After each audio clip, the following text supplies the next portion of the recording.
출애굽기 17장 8절에서 16절 말씀까지 봉독하겠습니다. 구약성경 출애굽기 17장 8절에서 16절 말씀까지 하나님 말씀 봉독하겠습니다.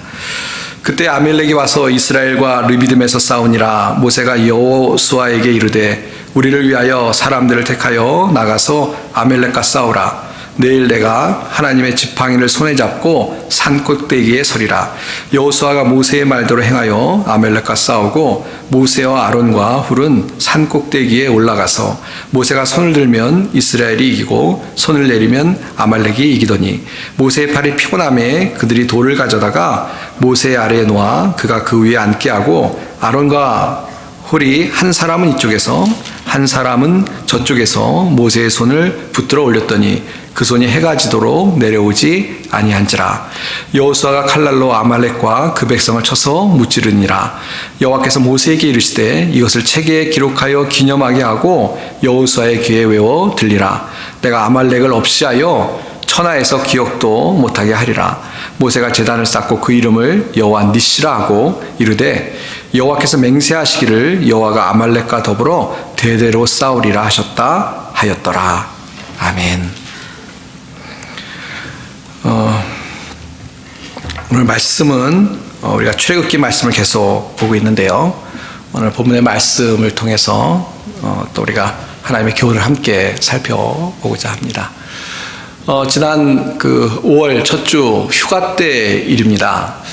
제가 이제 전에 말씀드린 것처럼 아이들을 만나기 위해서 특별히 둘째 아이가 졸업을 하기 때문에 졸업식에 참여하기 위해서 유타로 운전하고 가고 있었습니다.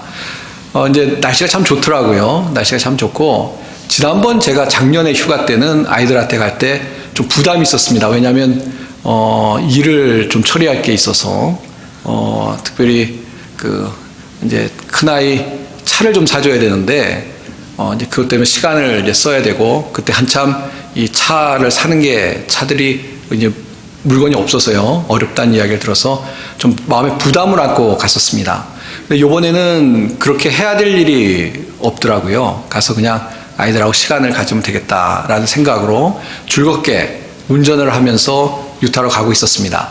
그래서 이제 집사람도 그렇고 저도 그렇고 야 이제 가서 아이들하고 즐겁게 놀면 되겠다. 정말 놀다 오면 되겠다라는 생각을 갖고 또 집사람도 그런 얘기를 하더라고요. 그런데 그런 이야기를 끝내자마자 사건이 좀 생겼습니다. 뭐냐면 앞차를 따라가다가 앞에 세마이 트럭이 있어서 추월을 해야 되는 상황이 돼서 그 앞차도 추월하려고 들어가고 저도 들어갔는데 제가 굉장히 소심해서 사실은 차 간격을 많이 두고 운전을 하는데 그 추월을 하는 그런 상황이 돼서 그 앞차를 좀 바짝 붙었습니다. 그리고 이제 옆에는 세마이 트럭이 있고요. 근데 갑자기 이 도로 한복판에 큰 타이어가 아마 제 생각에 이 세마이 트럭이 타이어를 좀 떨어뜨린 것 같습니다. 도로 한복판에 타이어가 갑자기 나타나는 겁니다. 그래서 제 앞차가 다행히 그 차로서는 다행인 거죠. 차가 좀 큰 차여서 그 트럭 밑을 이렇게 통과해서 지나갔습니다. 그 차도 뭐 어쩔 수 없는데 이제 차가 크니까 통과를 하고 지나갔는데 그러니까 저는 그 차를 따라가고 있는데 갑자기 눈에 순간적으로 타이어가 나타나고 뭐 이 오른쪽으로 제가 이 길을 비켜날 수 있는 어떤 시간적인 여유가 없었습니다. 그래서 이거 뭐 방법이 없다 순간적으로 생각해서 그 타이어를 이제 지나칠 수 있으면 좋겠다라고 생각하고 이제 타이어를 지나치려고 가는데 근데 타이어가 너무 커가지고 밑에 꽝 하고 부닥치더라고요. 정말 이 소리가 엄청나게 나면서 야 이거 뭐 정말 그 큰일이 생긴 거 아니냐라고 순간적으로 생각하면서 어쨌건 운전하고 이제 갔습니다. 그래도 사고가 안 나서 다행인데 뭐 제가 지금 생각해 보면 핸들을 틀었으면은 어쩌면 정말 큰일이 났을 뻔했는데 그렇게 통과를 해서 사고는 안 났는데요.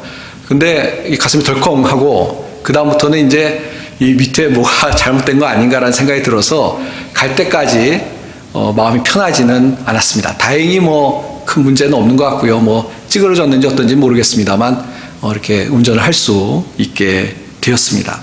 근데 제가 그 사건을 이렇게 겪으면서 뭐 여러 가지 생각이 들었는데 그 중에 하나가 뭐냐면 야, 이 참 입이 방정 맞다. 그 항상 이렇게 무슨 일이 있을 줄 모르는데 그냥 이제 신나게 놀다 와야지라고 그냥 말을 하자마자 이런 일이 생겼다라는 생각이 들면서 어떤 생각이 들었냐면요. 오늘 좀 길게 설명드린 이유인데요. 우리가 살아가면서 이제 좀 괜찮어. 이제 그냥 놀고 즐기고 아무 일도 없을 거야 라고 생각하고 살아가는 것은 참 이 오해다라는 생각이 다시 한번 들었습니다. 우리 삶에 어떤 일이 언제 일어날지 아무도 모르는 것이죠. 아무도 모르는 것입니다. 그래서 근심하고 염려하고 막 조바심 내고 그렇게 살아가는 것은 아닙니다만 그것은 또 잘못된 것이죠. 너무 극단적인 것입니다. 그러나 우리가 살아가는 동안에 항상 조심하고 또 경계를 가지고 살아가는 것은 삶의 기본적인 우리의 태도가 되어야 되지 않겠나라는 생각이 들었습니다. 그리고 또 좀 더 생각이 나아가서 그런 생각이 들었습니다. 특별히 우리가 그리스도인으로 이 땅을 살아가는데, 우리가 하나님의 자녀로 이 땅을 살아가는데 사실 우리는 세상에 속한 사람들이 아니거든요. 우리 하나님 나라에 속한 사람들입니다. 그래서 이 땅을 살아가는 동안 세상 속에 살기 때문에 이 하나님께서 원하시는 삶, 또 우리가 하나님에 속한 사람으로 살아가는 동안에 세상과 부닥치는 일이 반드시 있을 수밖에 없습니다. 그러니까 이 세상을 살아가는 그리스도인들은 하나님을 모르는 사람보다 어떻게 보면 더 세상 속에서 어떤 일이 일어날 수 있는지 모르기 때문에 어떤 장애가 또 이따 말씀드리겠습니다만 우리의 원수가 이 땅에 있고 또 이 땅의 삶에 우리의 어떤 생각과 우리가 순종하는 것과 반대되는 것이 있기 때문에 항상 조심하고 경계하는 마음으로 살아야 되겠다라는 어떤 그런 교훈을 이번에 휴가 때 다시 한번 생각해 볼 수 있는 기회를 갖게 되었습니다. 아마 충분히 공감하실 거라고 생각합니다. 우리가 이 땅을 살아가는 동안에 세상을 살아가는 동안 세상이 그렇게 호락호락한 곳이 아니죠. 특별히 그리스도인에게는 더 그렇기 때문에 우리가 늘 조심하는, 영적으로 깨어있는 그런 삶을 살아가야 될 줄 압니다. 그래서 어떤 분은 이 조우두 박사라는 분이 얘기했다고 그러고요. 또 그래서 모르겠습니다. 어떤 분은 그냥 알려지지 않은 그리스도인이 얘기했다고 하는데 어떤 분이 이런 이야기를 했습니다. 그리스도인에게 있어서 인생은 놀이터가 아니라 전쟁터이다. 그리스도인에게 있어서 인생은 놀이터가 아니라 전쟁터다라는 이야기를 했다고 합니다. 우리가 충분히 공감할 수 있는 이야기입니다. 사실 놀이터라는 것은 이제 제가 이해하기에 이분이 이야기하는 것이 어떤 얘기인지 정확하게 이야기할 수 없습니다만 제가 이해하기에 이 인생은 놀이터가 아니라 전쟁터이다라고 이야기하는 것은 우리 그리스도인이 이 땅을 살아가는 동안에 놀이터라는 것은 마음 탁 풀어놓고 즐기고 놀고 그런 곳이 놀이터죠. 그러니까 우리 세상에서 살아가는 동안 놀이터라고 생각해서 무장해제를 하고 그렇게 살아갈 수 있는 것이 아니고 전쟁터, 우리의 어떤 우리 앞에 장애물이 있을 수 있고 또 우리 앞에 적이 있을 수 있기 때문에 경계를 하며 살아가야 되는 곳이 세상이다, 인생이다 라고 말씀하신 것으로 이해가 됩니다. 물론 놀이터에서도 마음 놓고 놀 수 있나요? 그런 건 아닌 것 같아요. 놀이터에서도 너무 마음 놓고 놀면 다칩니다. 그러니까 조심해야 되는데 어쨌건 세상은 놀이터도 아니고 전쟁터와 같은 곳이기 때문에 우리 그리스도인이 깨어서 세상을 살아가야 된다라는 것으로 우리가 이해할 수 있는 것 같습니다. 오늘 본문의 말씀 보시면요, 바로 이런 어떤 세상의 형편, 어떤 세상의 모습들을 우리에게 다시 한번 깨닫게 해주고요. 또 그렇기 때문에 전쟁터와 같은 인생을 어떻게 승리하며 살아갈 수 있느냐, 하나님께서 우리에게 그 비결을 말씀해주고 있습니다. 본문으로 돌아가서 말씀을 살펴보겠는데요. 첫 번째, 우리가 살아가는 세상이 영적인 전쟁터라는 것을 오늘 본문에서 우리가 깨달을 수 있습니다. 이 17장 8절 말씀인데요. 다시 한번 보시면 그때 아말렉이 와서 이스라엘과 르비딤에서 싸우니라 그랬습니다. 아말렉이 와서 이스라엘 백성과 싸웠다. 전쟁이 일어났다라고 이야기를 합니다. 근데 거기 보시면 그때에 그랬습니다. 그때. 이 그때라는 것은 언제냐면 이스라엘 백성이 애굽에서 탈출해서 이제 홍해를 건너서 광야에 들어왔을 때, 그러니까 탈출을 했습니다. 근데 탈출을 하면 다 끝났느냐? 그게 아니라는 것입니다. 이 탈출하자마자 그때 탈출해서 이제 가나안 땅으로 나아가는 그 시점에, 어떻게 보면 탈출한 지 얼마 안 된 시점에 아말렉이 와서 이스라엘 백성과 싸움을 하게 되었다라고 이야기를 하고 있는 것입니다.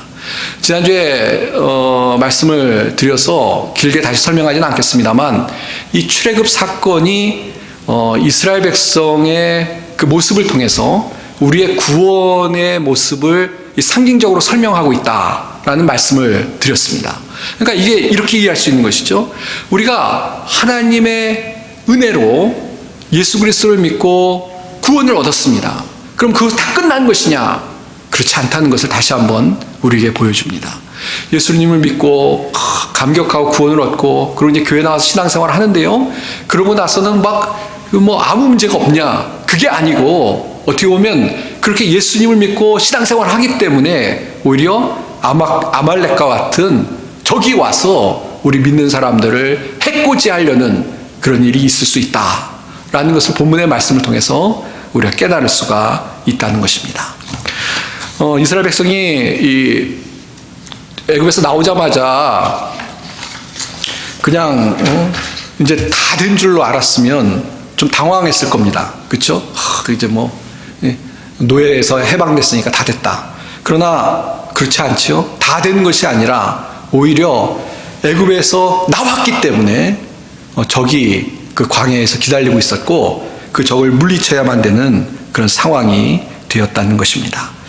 특별히 이 아말렉이요, 그런 어떤 우리 영적인 적을 상징하고 있다는 것을 우리가 좀 더 알 수 있는 것은, 보면은 이 17장 16절에도 아말렉과 더불어 대대로 싸울 것이다 라고 하면서 이 아말렉을 굉장히 어떤 상징적인 적으로 보여주는 것이 나옵니다. 또 사무엘상 15장 3절에도요, 아말렉을 쳐서 남기지 말아라 라고 하나님 말씀하시는데, 그걸 봐서 아말렉이 실제적인 그 당시에 있었던 부족이지만 또 한편으로는 우리 그리스도인에게 있는, 그리스도인을 항상 와서 괴롭히는 그런 적으로 상징적으로 묘사하는 것으로 볼 수가 있다는 것입니다. 그렇습니다. 이게 이제 우리에게 그런 걸 가르쳐 주는 것이죠. 무엇이냐면, 우리 그리스도인이 신앙생활 하는데요, 우리가 극복해야 될, 싸워서 승리해야 될 아말렉과 같은 적이 있다라는 것을 보여준다는 것입니다.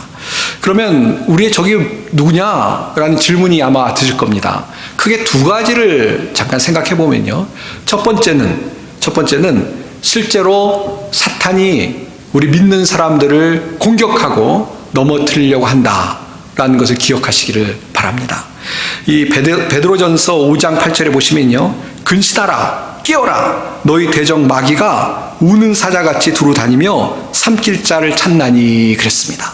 거기 보면 우리에게 가르쳐 주시는 건데요, 깨어있으라고 말씀하십니다. 깨어있으라고. 왜 깨어있어야 되냐? 이 대적, 적이 있는데 누구냐면 마귀, 이 사탄이 마치 우는 사자와 같이 우리를 삼키려고 찾고 있다. 그래서 깨어있어야 된다라고 말씀하고 있습니다. 이 사탄에 대해서 우리가 두 가지 극단적인 걸 조심해야 되는데요, 하나는 뭐냐면 너무 두려워하실 필요는 없습니다. 마치 감기만 걸려도 이 사탄이 감기 걸린 것처럼 그렇게 너무 심각하게 또 너무 극단적으로 생각하시면 안 됩니다. 그래서 어떤 분들은 막 사탄 그러면 괜히 공포스럽고 떨고 그러시는데요, 그럴 이유가 전혀 없습니다. 왜냐하면 우리는 하나님의 자녀고, 우리가 하나님의 자녀이기 때문에 이미 승리하신 예수님의 이름으로 승리할 수 있기 때문에 그렇게 너무 막 극단적으로 무서워하거나 또 모든 것이 막 이 사탄의 어떤 영역에 있는 것처럼 그렇게 생각하시는 것은 아주 극단적으로 잘못된 생각입니다. 또 근데요, 반대로 사실 이것을 경계하고 조심해야 되는데, 뭐냐면 사탄의 존재에 대해서 무시하는 겁니다. 그러니까 사탄이 실제로 존재하고 믿는 사람들을 넘어뜨리려고 하는데 마치 사탄이 없는 것처럼 그렇게 무관심하거나 무시하거나 혹은 어떤 사탄의 어떤 역사하는 것에 대해서 아무 생각 없이 그렇게 무장하지 않고 방어하지 않고 깨어있지 않고 살아간다면 그거 역시도 잘못된 것이라는 겁니다. 이 두 극단을 피해야 됩니다. 그래서 우리가 어떻게 생각해야 되냐면 사탄은 실제 존재하고요. 기억하시겠습니다만 예수님께서 금식하신 이후에 이 사탄의 유혹과 시험을 받으셨지 않습니까? 그것처럼 실제로 믿는 사람들을 시험하고 넘어뜨리려고 한다는 것을 기억하고 깨어서 어떤 사탄의 시험으로부터 우리를 보호하는 것이 필요하다는 것입니다. 물론 아까 말씀드린 것처럼 두려워하실 필요도 없고요. 또 그것 때문에 염려하실 필요도 없고요. 다만 주님을 의지하는 가운데 그 적과 대적하는 그런 믿음으로 살아가시면 됩니다. 근데 문제는 뭐냐면 신앙생활 하시는 분들도 너무 방어를 안 하시는 거예요. 사실 사탄이 와서 우리를 꿰고 넘어뜨리려고 하는데 너무 이렇게 무관심하시면 잘못하면 현혹될 수 있다라는 것을 기억하시길 바랍니다. 또 한 가지 더 이 사탄에 관해서 얘기할 때 말씀드리고 강조하고 싶은 것은 뭐냐면 이 사탄이 광명의 천사로 찾아온다는 것입니다. 이 사탄이 우리를 시험할 때 뿔 달린 모습으로 오면 얼마나 분별하기가 쉽겠습니까? 근데 절대 그렇지 않죠. 사탄이 우리를 시험하는데 아주 교묘하게 우리를 시험한다는 것을 기억하고 우리가 깨어 있어야만 승리할 수 있다라는 것을 기억하시길 바랍니다. 특별히 그 욥기를 요새 우리 성경 통독을 하고 있습니다. 우리 교회 통독표에 보시면요, 거기 보면 욥의 세 친구가 와서 욥에게 이제 교훈을 이야기하죠. 근데 이 세 친구가 욥을 비난을 합니다. 잘 모르고 욥에 대해서 잘 모르고 비난을 하는데, 근데 성경 읽어보신 분은 아시겠습니다만 욥의 친구들이 이야기하는 것이 어떤 것들은 맞는 것 같아요. 끄떡끄떡 거려집니다. 잘 아시는 유명한 말씀처럼 이렇게 하나님께서 또 죄인은 벌 주시고 그런 이야기를 해요. 맞는 얘기 같아요. 근데 문제는 뭐냐면 그게 욥에게 해당되는 얘기가 아닌 것이죠. 그래서 욥의 마음을 오히려 상처를 주고 위로를 하기보다는 잘못된 이야기를 하는 것을 욥기에서 봅니다. 근데 왜 그러냐? 성경에도 나와 있는 것입니다만 이 세 친구가요, 잘못된 생각이 주입된 거예요. 잘못된 생각이. 하나님의 말씀이 아니라, 그런데 하나님의 말씀에도 분명히 하나님이 죄인을 벌 주신다는 말씀이 있거든요.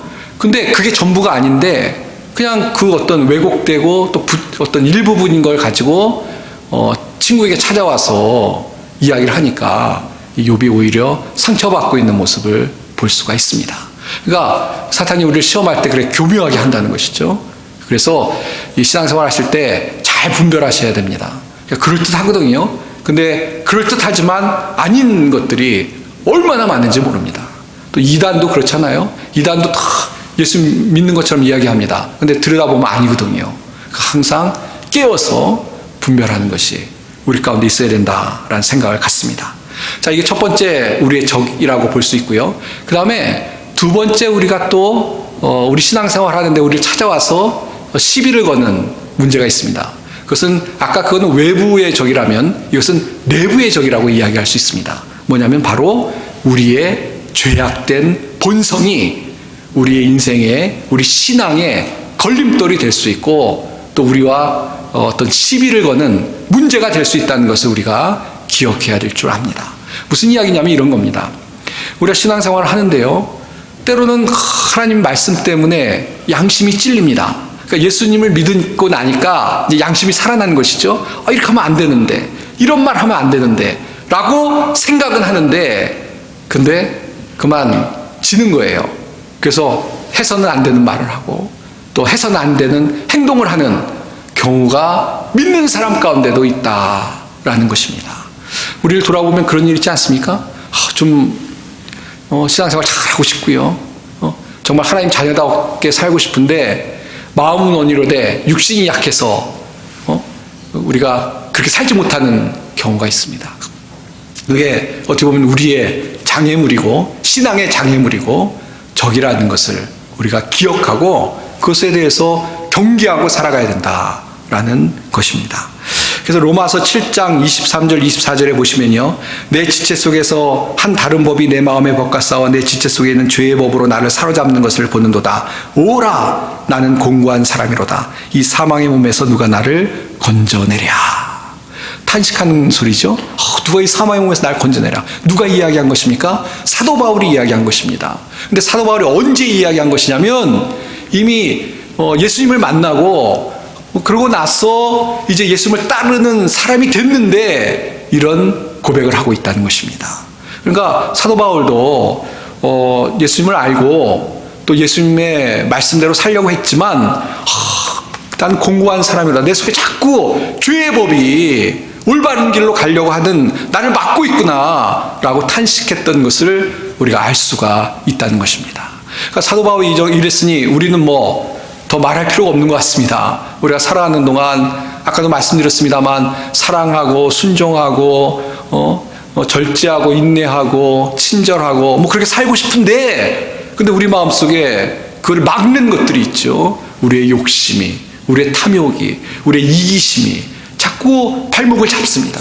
그런데 이제 양심은 살아났으니까 이건 아닌데 라고 생각하고 괴로워하는데요. 근데 어떻게 해야 되냐? 그것이 우리의 신앙의 장애물임을 기억하고 우리가 그것이 우리에게 시비를 걸 때 그와 영적으로 싸울 수 있는 그런 우리가 되어야만 한다는 것입니다. 예. 그래서 이 A.W. 토저라는 미국 목사님이 계신데요. 그 목사님이 그런 표현을 썼습니다. 내적 피 흘림.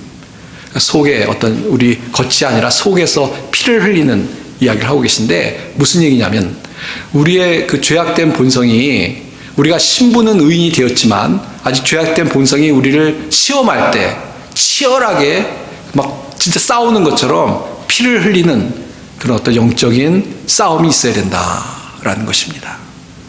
자, 이 두 가지 우리가 적에 대해서 또 인생의 장애물에 대해 생각해 보았습니다. 우리 사랑하는 성도 여러분, 아마 충분히 영적으로 공감이 되시리라 생각합니다. 신앙생활하는데 이것들이 참 우리의 큰 장애물인 것이죠. 우리의 적입니다. 우리가 이것을 물리쳐야 신앙생활을 잘 할 수 있겠다라는 생각을 늘 갖습니다. 자, 그런데 이제 그 이야기를 했고요. 적에 대해서 알아봤고요. 근데 오늘 본문에 보시면 낙담할 이유가 없습니다. 우리가 이런 적에 대해 승리할 수 있다라고 말씀하시는데 어떻게 승리할 수 있느냐? 그 비결을 우리에게 가르쳐 주십니다. 이 17장 11절 말씀인데요.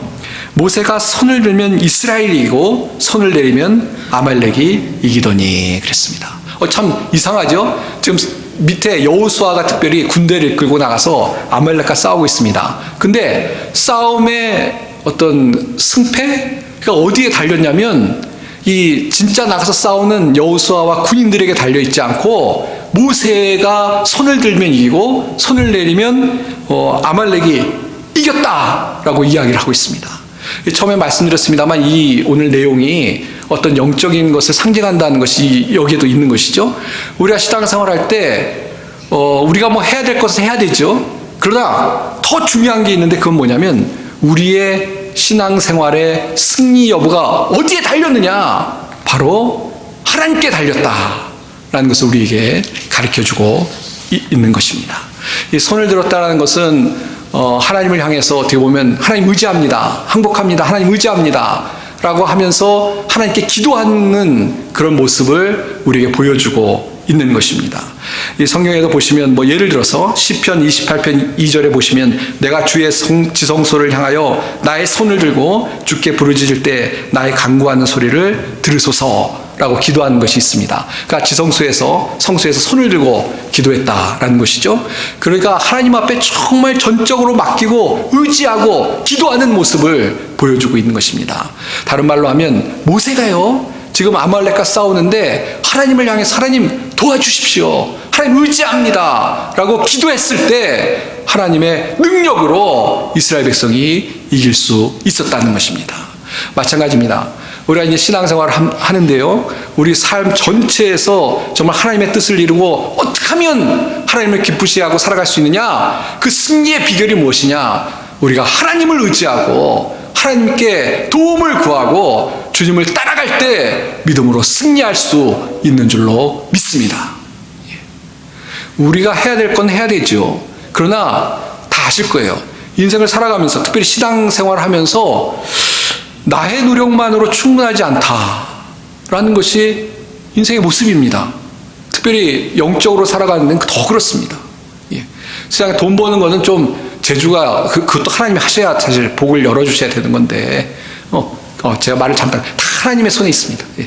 하나님 손에 없는 게 없습니다. 특별히 우리가 하나님의 자녀로 살아가는데요, 하나님을 의지하고 하나님께 도움을 구하고, 기도를 그래서 하는 것이죠. 하나님 앞에 나와 무릎을 꿇고 간구하고 정말 두 손을 들고 하나님을 붙들고 나갈 때 하나님께서 우리 삶에 은혜와 축복을 주신다는 것을 기억하고 살아가는 우리 성도님들이 다 되시길 바랍니다.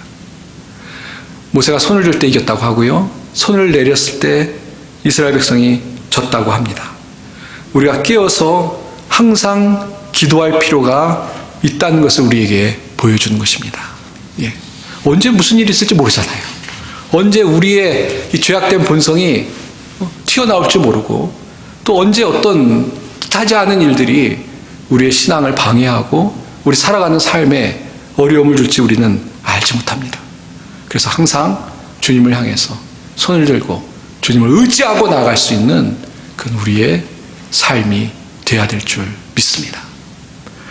특별히 여기 또 한 가지 더 기억할 것은요, 이 모세가 손을 들고 있는데요, 이제 오래 들고 있으니까 피곤해서 손이 내려왔습니다.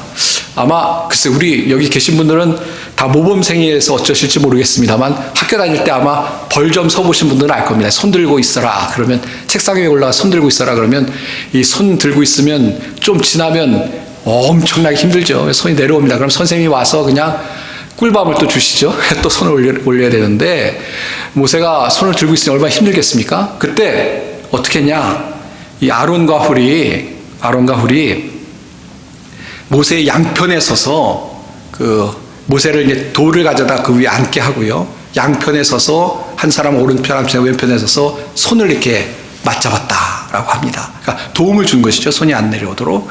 이게 뭐를 또 우리에게 영적으로 상징을 우리에게 가르쳐주는 교훈이냐. 우리가 하나님을 향해서 뭐 기도할 때, 또 우리가 신앙생활할 때 서로 협력하는 것이 중요하다라고 우리에게 말씀해 주는 줄로 압니다.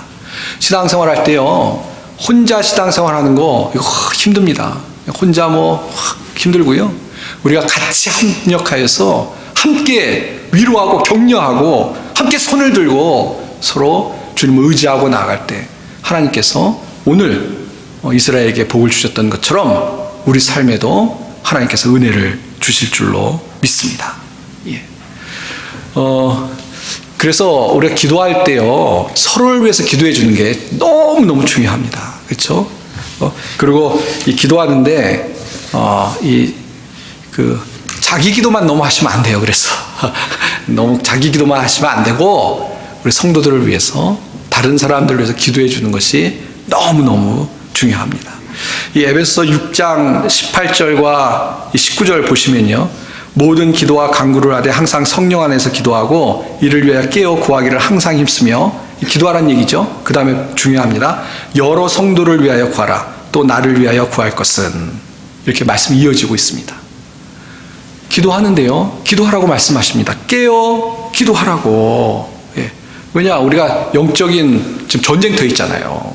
그러니까 깨어 기도해야만 승리하니까 깨어 기도해야 됩니다. 근데 여러 성도를 위하여 기도하라 그랬습니다. 여러 성도를 위하여 기도하라.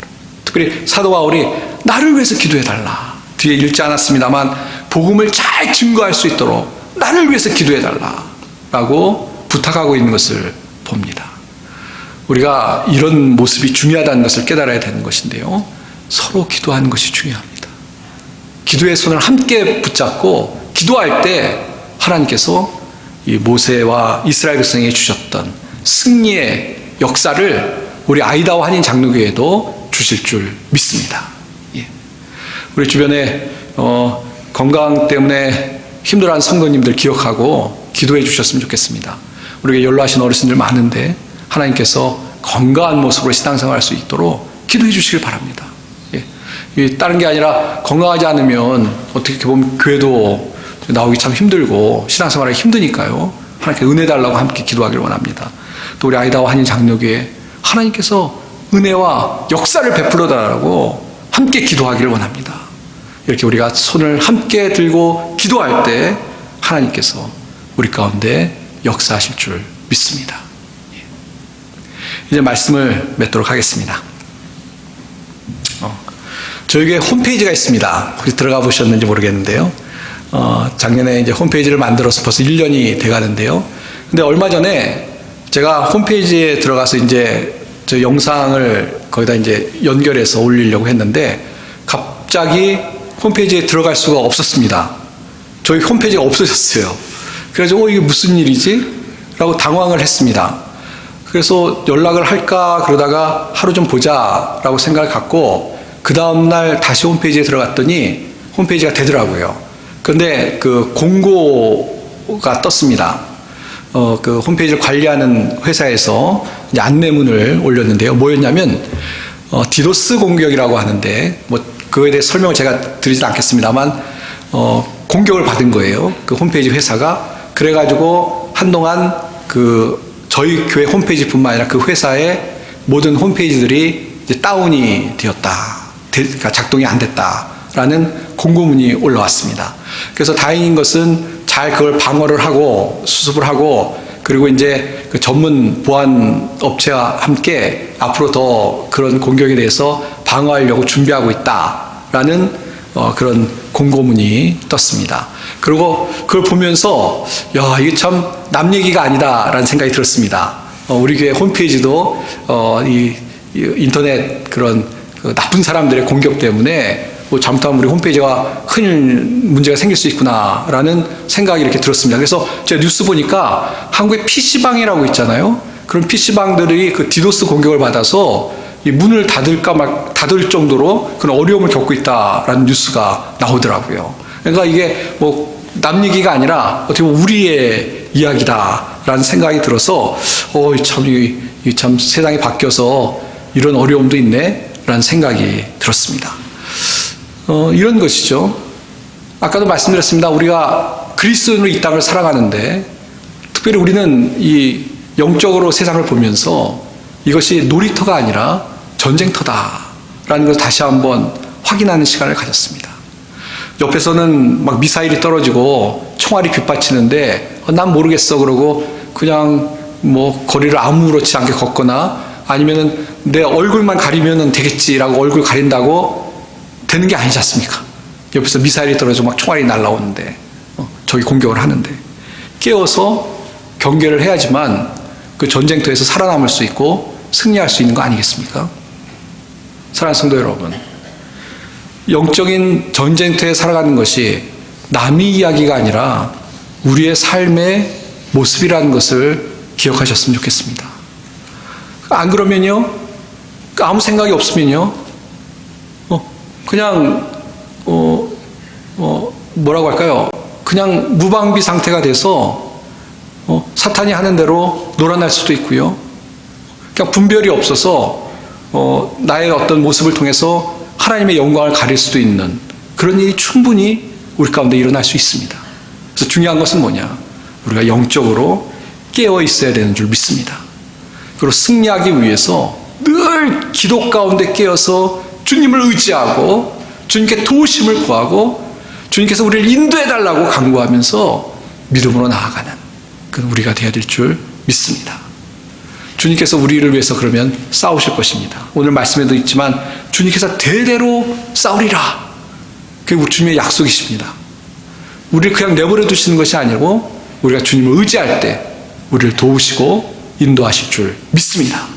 이런 좋으신 주님을 항상 기억하고 의지하고 또 주님 의지하는 가운데 날마다 믿음으로 살아가서 인생의 영적인 전쟁터에서 날마다 승리하는 우리 성도님들이 다 되시길 바랍니다. 한 주간도 주님 안에서 승리하는 우리 모든 성도님들이 다 되시기를 주님의 이름으로 축원드립니다. 기도하겠습니다. 하나님 아버지 은혜를 감사합니다. 우리가 살아가는 동안 끊임없이 우리의 모습을 노리는 적들이 있는 것을 우리가 기억합니다. 하나님 깨어있게 하시고 주님을 의지하게 하시고 항상 기도하는 가운데 주의 도우심으로 우리 모든 성도들이 승리하며 살아갈 수 있게 도와주시옵소서. 그래서 정말 하나님의 말씀에 순종하는 성도님들이 되게 하시고 또 하나님의 말씀 가운데 다른 사람들에게 예수 그리스도를 증거하며 살아갈 수 있는 우리 성도들이 될 수 있게 도와주시옵소서. 이 시간 기도드립니다. 우리 주님께서 우리 살아가는 성도들을 한 주간 지켜주시고 주의 은혜 가운데 살아가는 모든 성도들이 될 수 있도록 복을 허락하여 주시옵소서. 주의 은혜를 감사드리며 우리 주 예수님의 이름 받들어 기도하옵나이다. 아멘.